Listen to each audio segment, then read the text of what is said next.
അപ്പോൾ ഇന്ന് നമ്മളൊരു തൂക്കുപാലം കാണാൻ പോകാം കേട്ടോ. തൂക്കുപാലത്തിലെ കാഴ്ചകൾ കാണിച്ചു തരാം കേട്ടോ. മീനച്ചിലാറിൻ്റെ ഭാഗമാണ്. ഇത് ഏത് തൂക്കുപാലമാ? പൂവത്തുമൂട്. അങ്ങനെ ഒരു ടൂറിസ്റ്റ് പ്ലേസ് ഒന്നും അല്ലല്ലോ അല്ലേ? ആൾക്കാർ ശല്യമൊന്നും ഇല്ല കേട്ടോ. റിലാക്സ് ചെയ്യാൻ ഒരു ഉച്ച സമയമൊക്കെ ആയി. അപ്പോൾ നമുക്ക് അങ്ങോട്ടേക്ക് പോകാം. അപ്പോൾ ഈ സ്പോട്ട് എവിടെയാണെന്ന് അറിയണ്ടേ? കോട്ടയം ജില്ലയിലെ പൂവത്തുമൂടാണ്. പേരൂർ ഹാങ്ങിങ് ബ്രിഡ്ജ് അല്ലെങ്കിൽ പൂവത്തുമൂട് ഹാങ്ങിങ് ബ്രിഡ്ജ് എന്നൊക്കെയാണ് കേട്ടോ അറിയപ്പെടുന്നത്.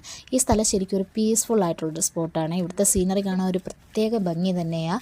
ഇവിടുത്തെ മെയിൻ അട്രാക്ഷൻ എന്ന് പറയുന്നത് ഈ പച്ചപ്പ, താഴെ ഒഴുകുന്ന ഈ മീനച്ചിലാറും ഈ പച്ചപ്പും കൂടെ കൂടിയാൽ നല്ല മനോഹരമാക്കുന്നുണ്ട് ഈ സ്ഥലത്തിന്. അതുപോലെ കരയിൽ കുറേ ബോട്ടൊക്കെ കെട്ടിവെച്ചിട്ടുണ്ട്. അതൊക്കെ ലോക്കൽ ബോട്ട്സ് ആണെന്ന് തോന്നുന്നു. ഇവിടെ ഫിഷിങ്ങിനൊക്കെ ആവശ്യമായിട്ടുള്ള ബോട്ടാണെന്ന് തോന്നുന്നു. അത് ഇനി ഇവിടെ ബോട്ടിംഗ് ഉണ്ടോയെന്നൊന്നും എനിക്ക് കൃത്യമായിട്ട് അറിയില്ല. ഇനി ഇവിടുത്തെ മരങ്ങളൊക്കെ വളർന്ന് നിൽക്കുന്നുണ്ട്. നല്ലൊരു ഭംഗിയുണ്ട് ഇത് കാണാൻ തന്നെ. വെള്ളത്തിലേക്ക് ഇറങ്ങി നിൽക്കുന്ന ഈ ബാമ്പു ഒക്കെ കാണാനായിട്ട് നല്ലൊരു കാഴ്ച തന്നെയാണ്. ഇവിടുത്തെ മെയിൻ ഒരു പ്രധാന കാഴ്ചയെന്ന് പറയുന്നത് ഈ ചൂണ്ടക്കാരാണ്. മീൻ പിടിക്കാനായിട്ട് ഈ കരയിലിരിക്കുന്ന കുറേ ആൾക്കാരുണ്ട്. ഫിഷിങ്ങൊക്കെ ഇഷ്ടമുള്ള ആർക്കും ഇവിടെ വന്ന് ചൂണ്ടയിടാൻ പറ്റിയൊരു സ്പോട്ട് തന്നെയാണ് കേട്ടോ. പിന്നെ ഒരു കാര്യം സ്ട്രിക്റ്റ്ലി ശ്രദ്ധിക്കണം. ഇവിടെ വാർണിംഗ് ബോർഡ്സ് ഒക്കെ വെച്ചിട്ടുണ്ട്. ആഴമുള്ള വെള്ളമാണ് സൂക്ഷിക്കുക എന്ന് പറയുന്ന ബോർഡൊക്കെ വെറുതെ വെച്ചിരിക്കുന്നതല്ല. നമ്മൾ പാലത്തൂടെ നടക്കുമ്പോഴും സൂക്ഷിക്കണം. പാലം അത്ര സേഫ് അല്ല. ഒരുപാട് ഡേഞ്ചറായിട്ടുള്ളൊരു പാലം തന്നെയാണ്. അപ്പം ഇതൊക്കെ എല്ലാ കാര്യങ്ങളും ശ്രദ്ധിച്ചാൽ ഇവിടെ ഒരു ഒന്നൊന്നര ലൊക്കേഷൻ തന്നെയാണ്.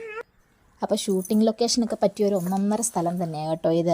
നിങ്ങളൊരു നേച്ചർ ലവർ ആണെങ്കിൽ, കുറച്ച് പീസ് കിട്ടാനൊക്കെ നല്ലൊരു ഗ്രീൻ സ്പോട്ട് തേടുകയാണെങ്കിൽ തീർച്ചയായിട്ടും ഈ സ്ഥലം സന്ദർശിക്കാവുന്നതാണ്. അടുത്തൊരു കിടക്കാച്ചി സ്പോട്ടുമായിട്ട് വീണ്ടും കാണാം. Bye bye.